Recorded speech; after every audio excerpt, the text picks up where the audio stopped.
Hello everybody, welcome back to Hidden Harvest with Liz. Today we're going to be doing a quick walkthrough of the garden as it is, plus I've got a brand new project that we've been working on for the last couple of weeks, which is why we really haven't been recording or updating. Most of the garden is the same, obviously a little bit bigger than the last video, but some things are changing. There's a couple of problems that I'm having with a few plants that I kind of want to show you, so let's get into it.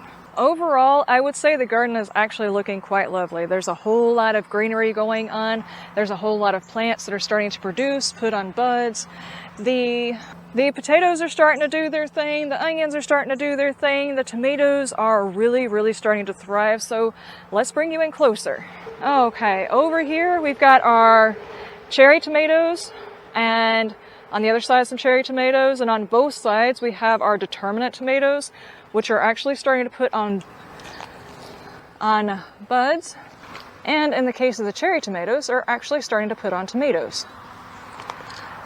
And then we've got a lot of, I don't know, I guess you could say kind of random stuff going on. Our borage is starting to bloom up. I wish I could actually see my screen to make sure I'm pointing in the right direction, but it's over here somewhere in this area. I just got head bombed by a bee. Over here we have our first calendula that's coming up and our first snapdragon. I hope I'm pointing in the right direction. I do apologize, guys. The screen that I'm looking through, I can't actually see anything because it's so bright out here, but it's right around in here. It's purple. It's in there somewhere. And then in our onion beds, I have got a lot of onions that are starting to flop over, so it's almost harvest time. From what I can tell, the red onions have not done so well, and I think it's because they were compacted in the soil. I didn't go through and spoon them like I did the others. If you're wondering what spooning is, it's just basically either taking an object, such as a spoon, or your fingers and digging around where the bulb is to loosen the soil up to allow the bulb to fully form. If you've got really good soil, some nice loose soil or whatever, you don't ever have to do that. But I actually have clay inside my beds. It's going all the way back to whenever I started my beds. There was no way I could fill these all with potting soil. It's just not going to happen. So I've got clay in there. I should have gone through and did the red ones. I did my other onions and they bulbed up nicely, but I got distracted. We were working on something else. I've already forgotten what we were working on, but those onions did not get spooned. It's an odd turn. And then we have our potatoes, which on this side of the bed are starting to die back. It's about that time, I think, that these guys were planted, I don't know, a good 2 weeks or so after this side of the bed was planted. And these are completely different versions of potatoes. These are different. These are trial potatoes. Those are just russets. And then over here, we have the onion bed. Now, I would say we're at 60% droppage, like 60% of the potatoes, the onions. As soon as we hit about 50%, I'll go ahead and harvest. But as you can see, we're going to get some pretty decent bulbs out of some of these. Not all of them. Some of them are really rather small, but there's some pretty good ones in here. So I can't wait for that. And then the amaranth is growing up lovely, which, by the way, my chickens absolutely love the two greens and will not touch the red ones. So I guess they just don't like that flavor. I don't know. My okra, these guys are looking pretty good. My beans are looking good. The nasturtium has finally come up, and I actually have a nasturtium that has a flower on it, but the flower has already gone bad. Well, gone away. We got corn, but as you can see, I had very spotty germination on the corn, and I only had one package, so I just used what I had and put it in the ground. We'll get whatever we get. If we don't get anything, we'll know next year to make sure we get several packages and double plant because the germination was not good. And then we've got our black-eyed beans. They're red purple whole beans, I think is what these are.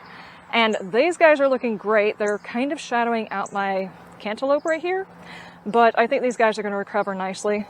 And my squash is showing off. That's got squash, not so much, but that one is. We got a whole bunch of lettuce sitting here that's doing great. These tomatoes are doing great. This is my pink variety. That one, which is very small, was just planted out not long ago, so it's way behind. It's a beefsteak. I had to reseed that one because none of them germinated. Not sure if you guys can see that. The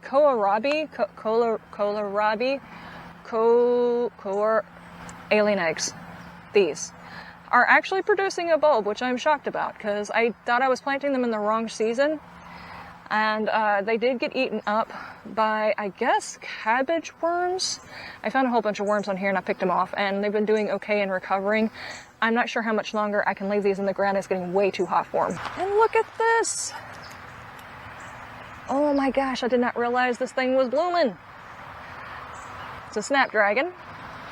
This is one of the variety assorted packs, so I'm not really sure about this particular one. And then we've got my peppers. And none of my peppers look great. They were definitely eaten up by aphids. I'm pretty sure I seeded and transplanted out the peppers way too early this year. I was not aware that this was going to be a problem, but it kind of made them stressed and made them prime targets for ants, which backpacked the aphids up into it and just started eating everything up. So right now I actually have a dusting of diatomaceous earth around the plants to try and allow them a chance to. I am seeing a bit of recovery on these. Now my problem is the hot peppers.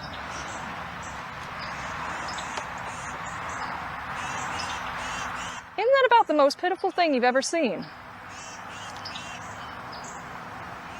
They are miles behind the bell peppers and miles behind people who have planted out after me have seen huge advancements in their peppers. And I actually think that these might be a scrap this year because I started them so early.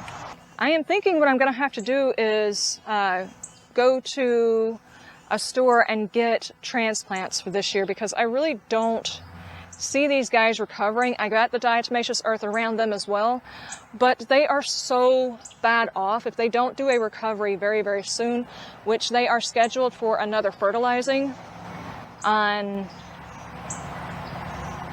tomorrow. They're scheduled for fertilizing tomorrow. If I don't see a perk up over the next week or so, these guys are going to have to be taken out, and I will either go get some peppers or I will simply reset this with maybe some more tomatoes and just have to buy peppers this year. But yeah, they're looking really bad. And I've also got this problem with, okay, this is probably bad lighting, but it is very hot in other parts of the yard. So I'm going to try and show this as best I can. But I'm having a problem with a lot of my plants looking like this, like the leaves are mottled. I had some beans that look this way. I've had, well, it's just random stuff, and a lot of the things have grown out of it, like their next set of leaves look good. And I wanted to say maybe it was my hay, that maybe there was an herbicide in my hay. And it still might be true. There might still be an herbicide in my hay that's causing this. But out of my plants, all of the ones that I planted out into my garden, they grew out of this. I actually think it was the soil that I used to plant my seedlings into might have been bad, because some of the plants that I direct seeded also showed a little bit of it, but they were planted near things that I sowed into pots. I have no idea. If you guys have any ideas about what I could check on, it's really hard. I didn't want to take one of the bigger leaves of anything because right now I feel like they just really need their leaves in order to try and recover as best they can. But it's like a warping of the leaf, and it's pretty prevalent across several different species of plants.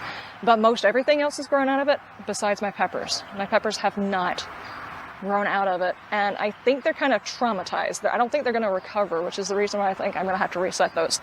But right behind me is what we've been working on, which was the chicken coop, and it has taken days. So editing Liz, if you want to show some of that footage, we are not quite done with it.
we're back. It's a lot of work. We spent hours doing it. And I've taken some snapshots. And even after those snapshots, we still are not done with it. What we've got left is, okay, as you can see, we've got the actual building taken care of. And we do have the door cut into it. We've got our door cut into it. It's got a nice roof. It's got ventilation at the top. And it is sitting on a concrete pad. I'm going to try and show as much as I can out here because right now it is so dark in there. It's on a concrete pad. Right now our chickens, hopefully you guys can see. You guys can probably see it better than I can on the screen. Hey guys! Cheeks, you were not supposed to be on the food. That was Cheeks. Anyway, as you can see, we do have the chickens in there. The problem is it's not complete. But they were outpacing faster than we could build out of the brooder. They had no room. They were constantly knocking over their food, constantly tripping in and getting messed up all of their drink, and they were just generally picking on each other because they were getting so closed in. So we improvised something. It's working-ish. Now, as you can see, the rest of the chicken coop is out here, and right there, this will eventually be a fenced-in area on a concrete platform for whenever it rains. They'll still have a place out here where they can come to cool off, and it will have like a tarp area that will come off the top, and then out here will be the secondary fencing area that goes up right to the edge of one of my beds.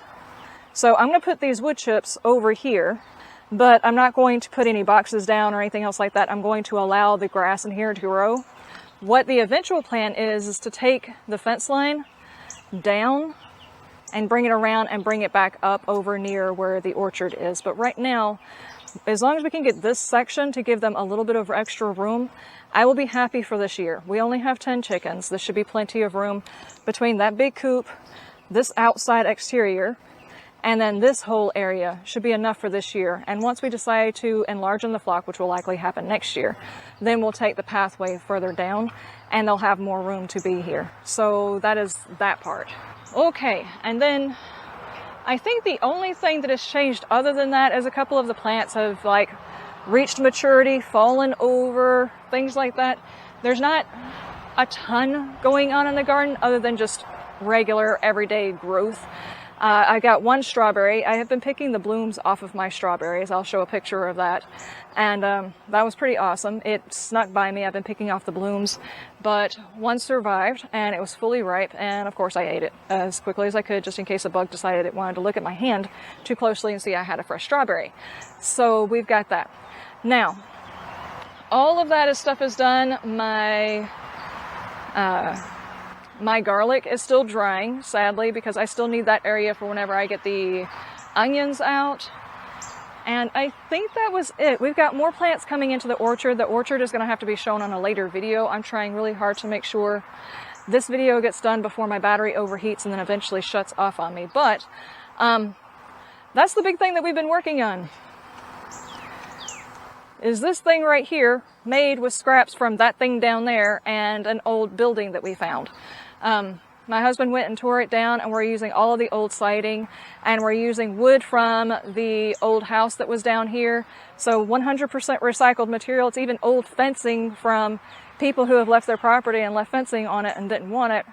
All recycled stuff. So this has been a fun experiment.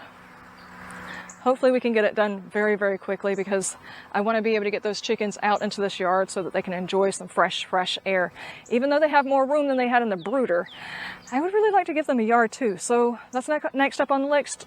Oh my God, that is next up on the list, and hopefully it will be done before the next video. It should be, fingers crossed, nothing crazy happens because we have it scheduled to be done this weekend. And as long as there's not inclement weather, which we have been battling a lot, it should be done. So, update soon. I will see you next time. You have a wonderful day, and if not, and you stay shiny. Bye!